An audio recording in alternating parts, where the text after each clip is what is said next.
गौरी पुत्र गणेश भगवान की जय। जय श्री कृष्णा, राधे राधे। प्रिय भक्तजनों, आप सबका एक बार फिर से स्वागत है आपका अपने YouTube चैनल पुष्पा शर्मा हिंदी कहानियाँ में। आज मैं आप सबको संतोषी माता की कथा को श्रवण कराऊंगी। आप सबसे निवेदन है कि वीडियो के अंत तक बने रहें और पूरी कथा को जरूर श्रवण करें। तो चलिए कथा सुनना प्रारंभ करते हैं। हिंदू धर्म में मान्यता है कि शुक्रवार को मां संतोषी की श्रद्धा भाव से पूजा करने वालों को सुख समृद्धि प्राप्त होती है, साथ ही व्यक्ति की सभी मनोकामनाएं पूरी होती है। मां संतोषी को आशा और प्रेम का प्रतीक माना जाता है। इसी प्रकार शुक्रवार के दिन माता लक्ष्मी, माता संतोषी, माता काली को समर्पित होता है। यह दिन धन, वैभव और सुख समृद्धि का प्रतीक माना जाता है। जो भी व्यक्ति इस दिन माता संतोषी की सच्चे मन से आराधना करता है, माँ उसकी सभी मनोकामनाएं पूर्ण करती हैं। लेकिन क्या आपको पता है कि संतोषी माता किसकी पुत्री हैं? आइए जानते हैं माँ संतोषी के जन्म से जुड़ी पौराणिक कथा को। उसके बाद संतोषी माता की कथा को श्रवण करेंगे। संतोषी माता को दुर्गा का स्वरूप माना जाता है। उन्हें आनंद और संतुष्टि की देवी माना जाता है। वह देवी दुर्गा का एक दयालु, शुद्ध और कोमल रूप है। कमल पुष्प पर विराजमान माँ संतोषी जीवन में संतोष प्रदान करने वाली देवी हैं। शुक्रवार को माता संतोषी की पूजा किए जाने का विशेष विधान है। हिंदू धर्म की पौराणिक कथा के अनुसार गणेश जी का विवाह रिद्धि सिद्धि के साथ हुआ था। शुभ और लाभ उनके 2 पुत्र हुए। एक बार भगवान गणपति अपने बहन से रक्षा सूत्र बंधवा रहे थे। तभी गणेश जी से उनके पुत्रों ने इस रस्म के बारे में पूछा। तब श्री गणेश जी ने कहा कि यह धागा नहीं, रक्षा सूत्र आशीर्वाद और भाई बहन के प्रेम का प्रतीक है। यह बात सुनकर शुभ लाभ बड़े उत्साहित हुए और उन्होंने गणेश जी से कहा कि उन्हें भी एक बहन चाहिए, जिससे वो भी इस रक्षा सूत्र को बंधवा सके।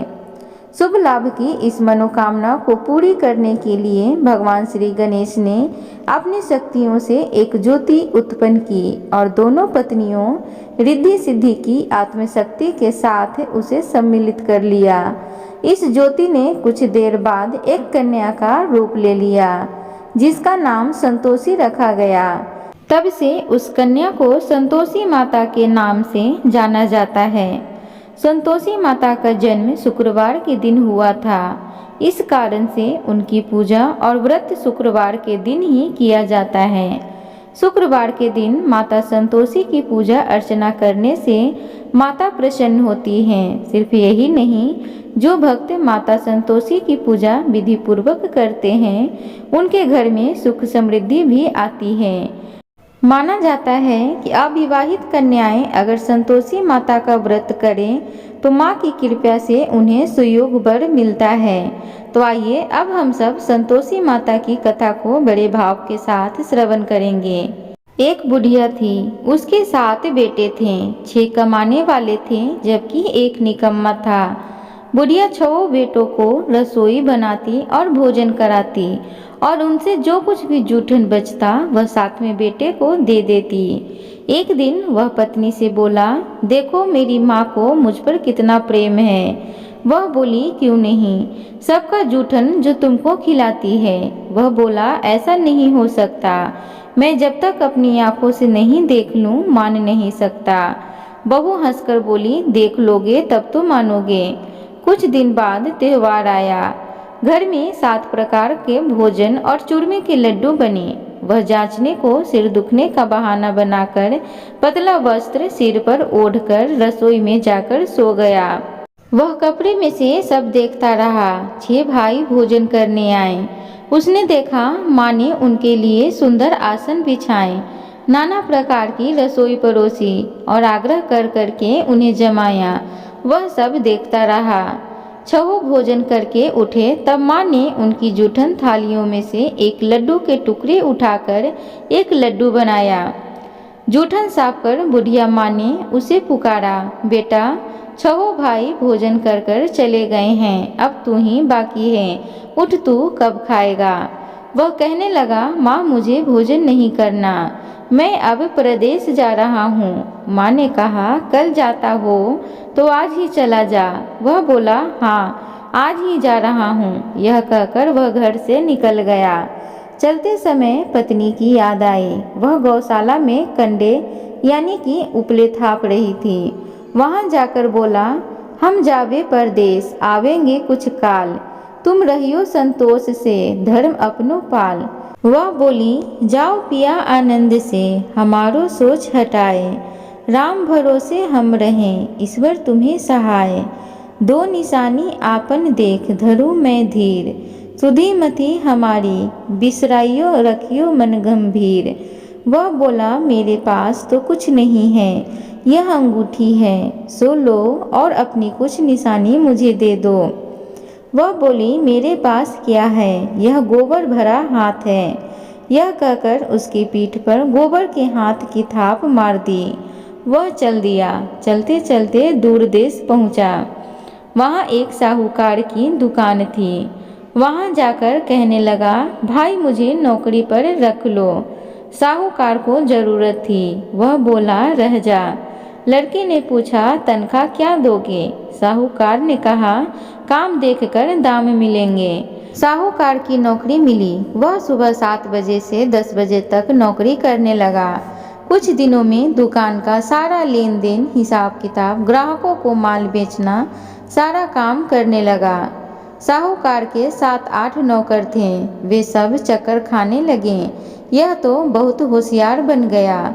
सेठ ने भी काम देखा और 3 महीने में ही उसे आधे मुनाफे का हिस्सेदार बना लिया। वह कुछ वर्ष में ही नामी सेठ बन गया और मालिक सारा कारोबार उस पर छोड़कर चला गया। इधर उसकी पत्नी को सास ससुर दुख देने लगे। सारी गृहस्थी का काम करा के उसे लकड़ी लेने जंगल में भेजते। इस बीच घर के आटे से जो चोकर निकलती उसकी रोटी बनाकर रख दी जाती और फूटे नारियल की नरेली में पानी दे दी जाती। एक दिन वह लकड़ी लेने जा रही थी कि रास्ते में बहुत सी स्त्रियां संतोषी माता का व्रत करती दिखाई दी। वह वहां खड़ी होकर कथा सुनने लगी और पूछा, बहनों तुम किस देवता का व्रत करती हो और उसके करने से क्या फल मिलता है? यदि तुम इस व्रत का विधान मुझे समझाकर कहोगे तो मैं तुम्हारा एहसान मानूंगी। तब उनमें से एक स्त्री बोली, सुनो, यह संतोषी माता का व्रत है। इसके करने से निर्धनता, दरिद्रता का नाश होता है और जो कुछ मन में कामना हो सब संतोषी माता की कृपा से पूरी होती है। तब उसने उसे व्रत की विधि पूछी। वह भक्तिनी स्त्री बोली, 1.25 आने का गुड़ चना लेना, इच्छा हो तो 5.25 आने का लेना या 1.25 रुपये का भी सहूलियत के अनुसार लाना। बिना परेशानी और श्रद्धा व प्रेम से जितना भी बन पड़े सवैया लेना। प्रत्येक शुक्रवार को निराहार रहकर कथा सुनना। इसके बीच क्रम टूटे नहीं। लगातार नियम का पालन करना। सुनने वाला कोई न मिले तो घी का दीपक जलाना। उसके आगे या जल के पात्र को सामने रखकर कथा कहना। जब कार्य सिद्ध ना हो नियम का पालन करना और कार्य सिद्ध हो जाने पर व्रत का उद्यापन करना। किसी के ग्रह खोटे भी हो तो भी माता वर्ष भर में कार्य सिद्ध करती हैं। फल सिद्ध होने पर उद्यापन करना चाहिए, बीच में नहीं करना चाहिए। उद्यापन में 2.5 सेर आटे का खाजा तथा इसी परिमाप से खीर तथा चने का साग करना चाहिए। 8 लड़कों को भोजन कराना, जहाँ तक मिले देवर जेठ भाई बंधु के हो, न मिले तो रिश्तेदारों और पास पड़ोसियों को बुलाना, उन्हें भोजन कराना, यथाशक्ति दक्षिणा देना, माता का नियम पूरा करना, उस दिन घर में खटाई न खाना। यह सुनकर बुढ़िया के लड़के की बहू चल दी। रास्ते में लकड़ी के बोझ को बेच दिया और उन पैसों से गुड़ चना लेकर माता के व्रत की तैयारी कर ली और तैयारी करके आगे चली और सामने मंदिर देखकर पूछने लगी कि यह मंदिर किसका है। सब कहने लगे संतोषी माता का मंदिर है। यह सुनकर माता के मंदिर में जाकर चरणों में माता के लौटने लगी। दिन हो विनती करने लगी, माँ मैं निपट अज्ञानी हूँ, व्रत के कुछ भी नियम नहीं जानती, मैं दुखी हूँ। हे माता जगत जननी मेरी दुख दूर कर, मैं तेरी शरण में हूँ। माता को दया आई। यह शुक्रवार बीत गया, दूसरे को उसके पति का पत्र आया और तीसरे शुक्रवार को उसका भेजा हुआ पैसा आ पहुंचा। यह जेठ जेठानी देखकर मुंह सिकुड़ने लगे। लड़के ताने देने लगे, काकी के पास पत्र आने लगे, रुपया आने लगा, अब तो काकी की खातिर बढ़ेगी। बेचारी सरलता से कहती, भैया कागज आवे रुपये आवे, हम सबके लिए अच्छा है। ऐसा कहकर आंखों में आंसू भरकर संतोषी माता के मंदिर में आकर मातेश्वरी के चरणों में गिरकर रोने लगी। माँ मैंने तुमसे पैसा कम मांगा है, मुझे पैसे से क्या काम है, मुझे तो अपने सुहाग से काम है, मैं तो अपने स्वामी के दर्शन मांगती हूँ। तब माता ने प्रसन्न होकर कहा, जा बेटी तेरा स्वामी आएगा। यह सुनकर खुशी से बावली होकर घर में जाकर काम करने लगी। अब संतोषी माँ विचार करने लगी, इस भोली पुत्री को मैंने तो कह दिया कि तेरा पति आएगा, लेकिन कैसे, वह तो इसे स्वप्न में भी याद नहीं करता, उसे याद दिलाने को मुझे ही जाना पड़ेगा। इस तरह माताजी उस बुढ़िया के बेटे के पास जाकर स्वप्न में प्रकट होकर कहने लगी, साहूकार के बेटे सो रहा है या जागता है। वह कहने लगा, माता सोता भी नहीं जागता भी नहीं हूँ, कहो क्या आज्ञा है। माँ कहने लगी, तेरे घर बार कुछ है कि नहीं। वह बोला, मेरे पास सब कुछ है, माँ बाप है, बहू है, क्या कमी है। माँ बोली, भोले पुत्र तेरी बहू घोर कष्ट उठा रही है, तेरे माँ बाप उसे परेशानी दे रहे हैं, वह तेरे लिए तरस रही है, तू उसकी सुध ले। वह बोला, हाँ माताजी यह तो मालूम है, परंतु मैं जाऊँ कैसे, परदेश की बात है, लेन देन का कोई हिसाब नहीं, कोई जाने का रास्ता नहीं आता, कैसे चला जाऊँ। माँ कहने लगी, मेरी बात मान, सवेरे नहा धोकर संतोषी माता का नाम ले, घी का दीपक जलाकर दंडवत कर दुकान पर जा बैठ। देखते देखते सारा लेन देन चुक जाएगा, जमा का माल बिक जाएगा, सांझ होते होते धन का भारी ढेर लग जाएगा। अब बूढ़े की बात मानकर वह नहा धोकर संतोषी माता को दंडवत करके घी का दीपक जलाकर दुकान पर जा बैठा। थोड़ी देर में रुपए लाने लगे, लेने वाले हिसाब लेने लगे और कोठे में भरे सामान को खरीदार नगद दाम देकर सौदा करने लगे। शाम तक धन का भारी ढेर लग गया। मन में माता का नाम लेकर चमत्कार देखकर प्रसन्न होकर घर ले जाने के वास्ते गहना कपड़ा सामान खरीदने लगा। यहाँ काम से निपट तुरंत घर को रवाना हुआ। उधर उसकी पत्नी जंगल में लकड़ी लेने जाती है, लौटते वक्त माताजी के मंदिर में विश्राम करती है। वह तो उसके प्रतिदिन रुकने का जो स्थान ठहरा। धूल उड़ती देखकर वह माता से पूछती है, हे माता यह धूल कैसे उड़ रही है। माता कहती है, हे पुत्री तेरा पति आ रहा है, अब तू ऐसा कर लकड़ियों के 3 बोझ बना ले, एक नदी के किनारे रख और दूसरा मेरे मंदिर पर और तीसरा अपने सिर पर। तेरे पति को लकड़ियों का गट्ठर देखकर मोह पैदा होगा, वह यहाँ रुकेगा, नाश्ता पानी खाकर माँ से मिलने जाएगा, तब तुम लकड़ियों का बोझ उठाकर जाना और चौक में गट्ठर डालकर जोर से आवाज लगाना, लो सासू जी लकड़ियों का गट्ठर लो, भूसी की रोटी दो, नारियल के खोपरे में पानी दो, आज मेहमान कौन आया है। माता जी से बहुत अच्छा कहकर वह प्रसन्न मन से लकड़ियों के 3 गट्ठर बनाई, एक नदी के किनारे पर और एक माता जी के मंदिर पर रखा। इतने में मुसाफिर आ पहुंचा। सूखी लकड़ी देखकर उसकी इच्छा उत्पन्न हुई कि हम यहीं पर विश्राम करें और भोजन बनाकर खा पीकर गांव जाएं। इस तरह रुककर भोजन बनाकर विश्राम करके गांव को गया। सबसे प्रेम से मिला। उसी समय सिर पर लकड़ी का गट्ठर लिए वह उतावली सी आती है।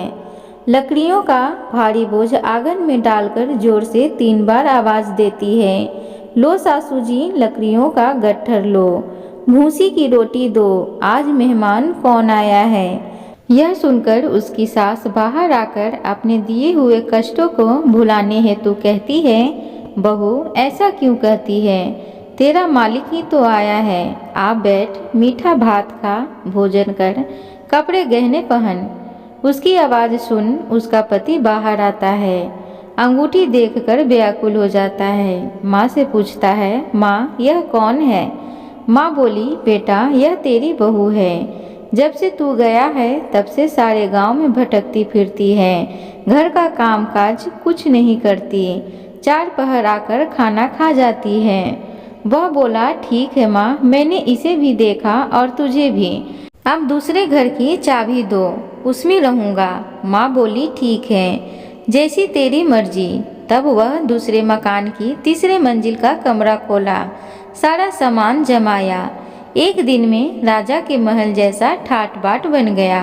अब क्या था, बहू सुख भोगने लगी। इतने में शुक्रवार आया। उसने पति से कहा, मुझे संतोषी माता के व्रत का उद्यापन करना है। पति बोला, खुशी से कर लो। वह उद्यापन की तैयारी करने लगी। जेठानी के लड़कों को भोजन करने के लिए कहने गई। उन्होंने मंजूर किया, परंतु पीछे से जेठानी ने बच्चों को सिखाया, देखो भोजन के समय खटाई मांगना, जिससे उसका उद्यापन पूरा ना हो। लड़के जीमने आए, खीर खाना पेट भर खाया, परंतु बाद में खाते ही कहने लगे, हमें खटाई दो, खीर खाना हमको नहीं भाता है, देखकर अरुचि होती है। वह कहने लगी, भाई खटाई किसी को नहीं दी जाएगी, यह तो संतोषी माता का प्रसाद है। लड़के उठ खड़े हुए, बोले, पैसे लाओ। भोली बहू कुछ नहीं जानती थी, उन्हें पैसे दे दिए। लड़के उसी समय हट करके इमली खटाई लेकर खाने लगे। यह देखकर बहू पर माता जी ने कोप किया।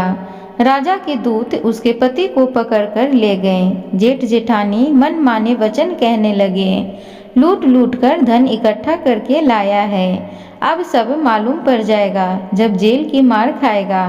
बहू से यह सहन नहीं हुआ। रोती हुई माता जी के मंदिर गई, कहने लगी, हे माता तुमने क्या किया। हंसाकर अब भक्तों को रुलाने लगी। माता बोली, बेटी तूने उद्यापन करके मेरा व्रत भंग किया है। वह कहने लगी, माता मैंने कुछ अपराध किया है, मैंने तो भूल से लड़कों को पैसे दे दिए थे, मुझे क्षमा करो, मैं फिर तुम्हारा उद्यापन करूंगी। माँ बोली, अब भूल मत करना। वह कहती है, अब भूल नहीं होगी, अब बतलाओ हुए कैसे आवेंगे। माँ बोली, जा पुत्री, तेरा पति तुझे रास्ते में आता मिलेगा। वह निकली, राह में पति आता मिला। वह पूछी, कहाँ गए थे। वह कहने लगा, इतना धन जो कमाया है उसका टैक्स राजा ने मांगा था, वह भरने गया था। वह प्रसन्न होकर बोली, भला हुआ, अब घर को चलो। कुछ दिन बाद फिर शुक्रवार आया। वह बोली, मुझे फिर माता का उद्यापन करना है। पति ने कहा, करो। बहू फिर जेठ के लड़कों को भोजन को कहने गई। जेठानी ने 1-2 बातें सुनाई और सब लड़कों को सिखाने लगी, तुम सब लोग पहले ही खटाई मांगना। लड़के भोजन से पहले कहने लगे, हमें खीर नहीं खानी, हमारा जी बिगड़ता है, कुछ खटाई खाने को दो। वह बोली, खटाई किसी को नहीं मिलेगी, आना है तो आओ। वह ब्राह्मण के लड़कों को लाकर भोजन कराने लगी। यथाशक्ति दक्षिणा की जगह 1-1 फल उन्हें दिया। संतोषी माता प्रसन्न हुई। माता की कृपा होते ही 9वें मास में उसके चंद्रमा के समान सुंदर पुत्र प्राप्त हुआ। पुत्र को पाकर प्रतिदिन माता जी के मंदिर को जाने लगी। माँ ने सोचा, यह रोज आती है, आज क्यों न इसके घर चलूं। फिर विचार कर माता ने भयानक रूप बनाया। गुड़ चने से सना हुआ मुख, ऊपर सूंड के समान ओठ, उस पर मक्खियां भिन भिन कर रही थी। देहली पर पैर रखते ही उसकी सास चिल्लाई, देखो रे, कोई चुड़ैल डाकनी चली आ रही है, लड़कों इसे भगाओ, नहीं तो किसी को खा जाएगी। लड़के भागने लगे, चिल्लाकर खिड़की बंद करने लगे। बहू रोशनदान में से देख रही थी। प्रसन्नता से पगली बनकर चिल्लाने लगी, आज मेरी माताजी मेरे घर आई हैं। वह बच्चे को दूध पीने से हटाती है। इतने में सास का क्रोध फट पड़ा। वह बोली, क्या उतावली हुई है? बच्चे को पटक दिया। इतने में माँ के प्रताप से लड़के ही लड़के नजर आने लगे। वह बोली, माँ, मैं जिसका व्रत करती हूँ यह संतोषी माता है। सबने माताजी के चरण पकड़ लिए और विनती कर कहने लगे, हे माता, हम मूर्ख हैं, अज्ञानी हैं। तुम्हारे व्रत की विधि हम नहीं जानते। व्रत भंग कर हमने बड़ा अपराध किया है। जग माता, आप हमारा अपराध क्षमा करो। इस प्रकार माता प्रसन्न हुई। बहू को प्रसन्न हो जैसा फल दिया वैसा माता सबको दे। जो पढ़े उसका मनोरथ पूर्ण हो।